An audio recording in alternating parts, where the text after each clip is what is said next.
talking the recall of some 3,000 soldiers into the Nigerian military. They were dismissed sometime last year, and they have been recalled, and we're discussing the ramifications of this. Of course, I have in the studio Abiodun Oluwadara, who has been talking with us, and been joined now by Tony Ibukun Ashamu, who's a politician and entrepreneur.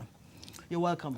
Morning. Thanks for having me. Yes, 3,000 soldiers recalled for various offences. I'm concerned about precedents being set here. Like I asked Sheikh Husani, the army spokesperson, and he says it's not an issue of precedents.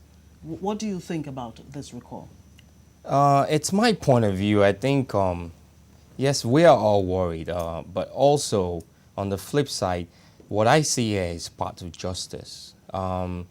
We want to make sure that at least our armed forces are not politicized. And whatever mistake has been done in the past administration or whatever the antecedents are, I think it's important to make sure that these soldiers, which, I mean, they've been to the front line, whatever the issue is, they have neutrality and they can see their case being heard objectively. And I think if a panel has been set and they've looked at each person's files, and they've seen them as someone worthy to come back to the military, I trust the panel or whoever has done the work so far. But here's the most important thing. I mean, these are not really high-ranking military officers. So they need to see, and I think the military bringing them back and revisiting their case actually is a good thing. And I'm sure it's not all of them that were brought back into the military. Yeah, so 3,000 out of 5,000. So I think for me, in Nigeria, our justice system needs to be fair. And we need to send a tone and signal that even if you don't have anybody or you don't know anybody or you're not a general's daughter or son, you will still, if you seek justice and redress, it will be given to you. So I see this as progress. Okay. All right. Fair enough. But what happened under the past military administration? Some people have said that the Nigerian military had it real bad under military administrations, the different military administrations that we've had. I'll ask Mr. Oluwadara that question. I'll come back to you with that question too, but let me get your opinion about that. I think, I mean, recently we saw what happened with the DSS. It's a terrible thing that happen when you cannot trust your police force or the DSS or your military. This as they're professional bodies that should not even get entangled with politics. What we have seen in the past, and what I would hate to see happen, is that because there's one administration and there's some people being unjustly punished for some reason. I'm not in the military. I'm just looking at a neutral body. But that's what we're fighting for, to build a country whereby if you think something has been unjustly done, you can go to the proper channel and the proper bodies and they'll look into it objectively without knowing you or being your family members, and the right thing is being done. I think based on the research we've done with this 3,000 military personnel, I think that was done. But with other armed forces and all the other paramilitary organizations, I think it's important to set the precedent that we should never politicize these agencies because they are too important. It's a matter of national security, and we have to make sure that whatever is being done there will always be reviewed, and whoever is sitting on that position making those decisions need to be sure that whatever they do will stand the test of time. Retired Colonel Oluwadara, has the military, the Nigerian military, been politicized? This is a question that you cannot answer in a straightforward manner. You see, me, you, and him here, we know what this society is. Now, for you, I've been receiving calls everywhere. Somebody wants to be recruited into the army. Hey, sir, please, I want you to help me. In our time, it was not like that. I didn't know anybody. In fact, it was during my interview I first visited Kaduna. When I met the boys, I mean, of my age, we mixed together. And we did things the normal way. But today, to get to anywhere, you have to meet one politician or the other. And I believe, even to get promotion now, people have to be meeting their constituency representative in the National Assembly. Tell me how the army will not be politicized. We just have to be frank with ourselves. If you are going round, not because you have a certificate or something that you require as a prerequisite to be engaged in the military, you have to be looking for sources that are not normal to get into the military. How will you not be entangled in some sort of, loyalty to somebody else other than the military? By extension. Yes, by extension. The Nigerian state. Of course, if there is any problem anywhere, the military is supposed to keep his mouth shut. We go and tell the politician, this is what is going on. And politicians, they will capitalize on that and start, talking. All right, let's take Ogaba, who's joining us. Good morning, Ogaba from Benue. Yes, good morning. Good morning. And regards to your guest in the studio. Morning, Gaba. Good morning. Tony, I really want to go with you this morning because there was an experience I had as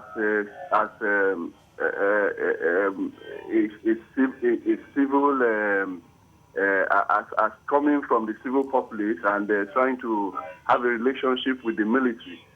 I sent a request to do a documentary to the defense headquarters, and eventually I was referred to then General Kole Osho, who was in charge of the Army Public Relations. And I was surprised when eventually he called me for an interview, and he was talking like like a politician, that as if he was in one political party and I was coming from a different political party. And you see, the thing is that we are all Nigerians, like Tony said. Not knowing somebody in the military should not be an excuse for them not giving you a chance to do some or shield themselves. The military is shielding themselves from the public, and that is they have a department for the military and civil relationships. And I want to say that the military entirely should be up and doing, because when it comes to the relationship between the military and the civil populace, it is very, very essential. That trust should not be broken. And I will still take up this matter with the present colonel. I am still coming to the defense headquarters to take up, because the request is still there. My file is still lying in his office. Okay, thank you very much. Thank you very much, Ogaba there. He's just talking about his personal experience so far that was not a very good one. Is today's military, Nigerian military, really disciplined? Is today's military as professional as we would want them to be? Well, I think he's a professional. I mean, let's let him. I'll have him have a stake and I'll join. It's a common saying that the nation gets the military it deserves. Mm-hmm. The military cannot be entirely separated from the larger society. After all, they come from families. These politicians we are talking about, they are from various families of soldiers. Now, the society itself, how is it? Do we have discipline entirely? I mean, at all in this society called Nigeria? We have to start from there. Well, the military is expected to be above board. Yes, what we are saying here is that, you see, he has Agaba or somebody like that has just told us about his experience in the military.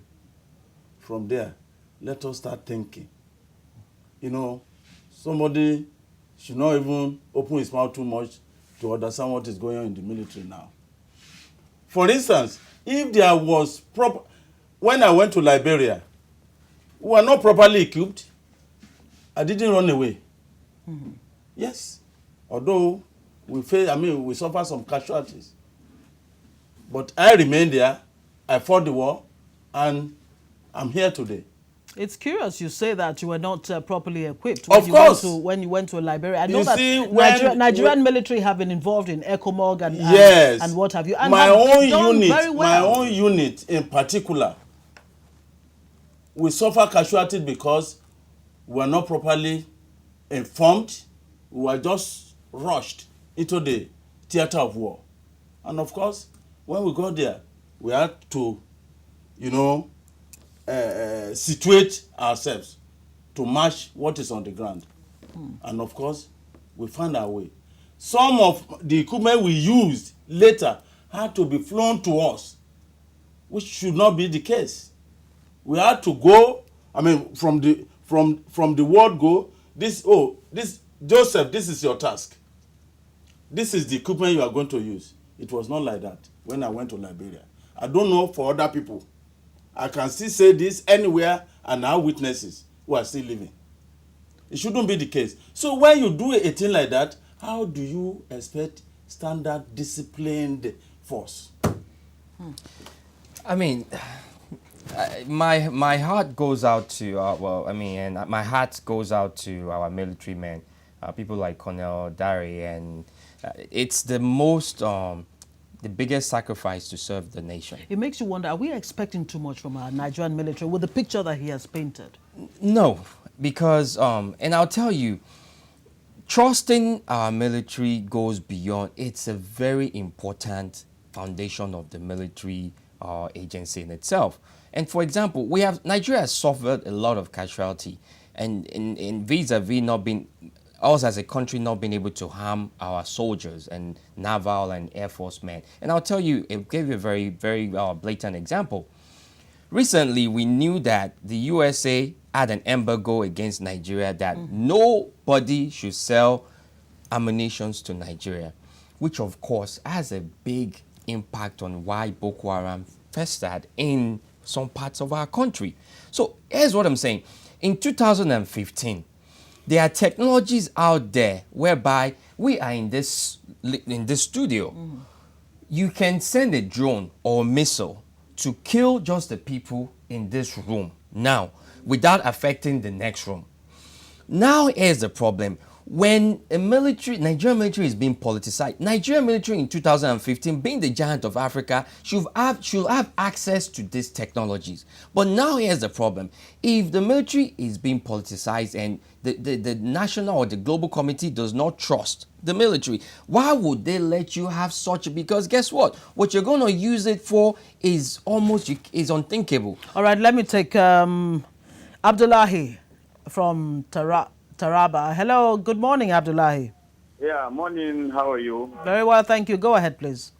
Yes, I'm actually sitting down before the telly watching the program, and I find I have something to contribute. I'm calling from Taraba, Jalingo. Go ahead, please. Yes, I feel the military. I see it as it's supposed to be a disciplined institution. And what I'm trying to tell you is an experience I just witnessed when I was traveling from Abuja, from Jalingo to Abuja. We are fighting corruption. Everybody knows the agenda, the main agenda in this country is corruption now, fighting corruption. And the military as an institution that's supposed to be disciplined is actually supposed to portray a high degree of discipline. Unfortunately, when you leave Jalingo to part of Benue State, the military, checkpoints there are collecting money from passengers, drivers openly. Right now, as I'm talking to you now, if you should follow that road, you find that they are there extorting people, innocent people without anything, with no reason. You have to pay money to pass through that gate. So what are we talking about? And this is something that just happening just around Taraba State. If you leave Taraba State to other places, you don't see it happening. So what I'm calling is that the military institution should please check at those checkpoints. They should look at those people, stationed in those places, to check at their activities, which is not actually is not in compliance with what Nigeria is going through right now. All right, thank you very much, Abdullahi from Taraba there. Yes, you did mention technology, and foreign input in terms of training, which the U.S. Itself has promised to do. But to what extent really should we rely on, foreign assistance as far as our military is concerned, whether you're talking about executing the war against terrorism or any other, activities of the military? The same Nigerian military, after all, built Obunigwe, if I recall. So what happened? As far as that's concerned, you want to respond to that, please? Yes. You see, first of all, no nation can be independent. The same way, no military can be independent. But you must also, have your own before you start asking from outside. You understand? I want to tell you, our military boys and girls are highly intelligent, highly educated. They can, package components together and make what we call a rifle and the rest of them. You understand? But what encouragement are they giving to them? Do they have enough fund? Recently, it was demonstrated in one of the Air Force units here. What I saw, I was surprised that, this country, we can do this, but what encouragement are we giving to them? Do we even still have what they call the engineering corps? We have them. The rest They are of them? they are highly educated. They went to the same university. Some of them are trained abroad, and they have seen all these things which they can do here if they are well, assisted with fund and other encouragements. So here's my take with this. I think this is where we need to see a synergy between the politicians and the policy makers. And the military has important. We've seen the whole national security, the whole security issues in Nigeria now is if our military has been up and doing and has been supported the way they should have been supported, I don't think we'll be having this issue right now. But here's the problem. What I want to see, even when you look at the American budget, or the UK budget, or the German budget, or even Saudi Arabian budget, defense budget is a major component of it. And what do they do with this defense money? Defense money is used for R&D, research and development. The next version of warfare machines, if we know that Boko Haram is a particular problem in Nigeria, what are the kind of ammunitions we need to fight it effectively? And in the next 2 years, 3 years, that's what we need to. There should be some people, a research arm in the military, which we do have. But the question is, when we are still dealing with mundane issues like our soldiers don't have boots at the war front, how will we now deal with taking our engineers and putting them behind one room and then developing the next version of war ammunition? So what I think politicians need to understand, not that they don't, but I think we need to pay particular attention to the importance, the strategic importance of the military and in keeping the security together, and issues of discipline. I think that exists in every organization and institution in Nigeria.